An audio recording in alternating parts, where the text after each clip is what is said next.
ভারতের বিপক্ষে বাংলাদেশের কোনো সুযোগই একদমই নেই, এমনটা মনে করছেন দীনেশ কার্তিক। ইন্ডিয়ার সাবেক ক্রিকেটার মনে করছেন স্পিন আক্রমণ নয়, পেসেই টাইগাররা হবে কুপোকাত। বিশ্ব ক্রিকেটে অন্যতম জনপ্রিয় ক্রিকেট অ্যানালিস্টের ভাবনার কথা জানাচ্ছেন মাহাদি হাসান।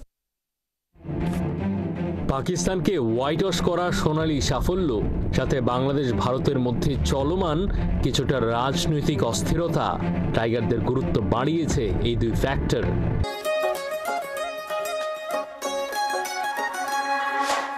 প্রত্যেকদিন কেউ না কেউ বাংলাদেশ টিম নিয়ে কথা বলছেন পজিটিভ, তবে দীনেশ কার্তিকের বয়ানে বিন্দু মাত্র সম্ভাবনা নেই শান্তদের। ভারতের মাটিতে টিম ইন্ডিয়াকে হারানো পাহাড় সমান কঠিন। পাকিস্তানে বাংলাদেশ ভালো খেলেছে সত্য, কিন্তু আমার মনে হয় ওদেরকে হারানো টিম ইন্ডিয়ার জন্য একদমই কঠিন হবে না।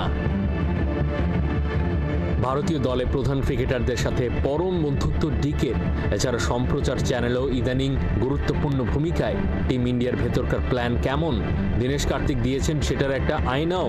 আমার ধারণা আমরা এই সিরিজে খানিক পেস সহায়ক পিচ বানিয়েছি। দেখেন, সামনেই তো অস্ট্রেলিয়া সিরিজ, সেভাবেই প্রিপারেশন হচ্ছে। তাই বাংলাদেশ সিরিজে অতিরিক্ত স্পিনার খেলানোর মানে আমি দেখি না।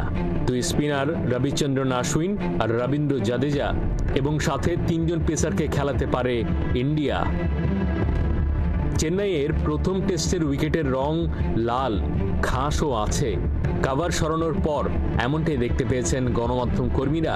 দীনেশ কার্তিক যে গেম প্ল্যানের কথা ভেবেছেন সেটাই যে সত্য হওয়ার দিকে এগোচ্ছে তারই নজির।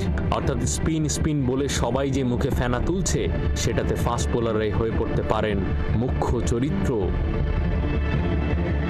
মাহাদি হাসান, ৭১।